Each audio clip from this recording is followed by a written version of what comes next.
The last breath of Alexander. Alexander the Great, after years of conquest, returned to the grand city of Babylon. His mind, ever restless, was already charting new expeditions, dreaming of lands yet to be explored and empires yet to be united.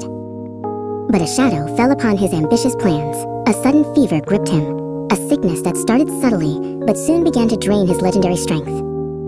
His most loyal generals, men who had fought alongside him for years, gathered anxiously. They watched as the great king, usually so vibrant, grew weaker with each passing day. "His fever burns fiercely," whispered General Perdiccas to another officer, his voice heavy with worry. "He barely recognizes us." The weight of their leader's illness pressed heavily on all their hearts.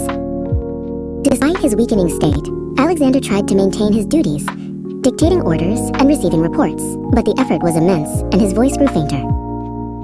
News of their king's illness spread through the camp. The Macedonian soldiers who had followed him across continents grew restless and fearful. They demanded to see their beloved leader one last time.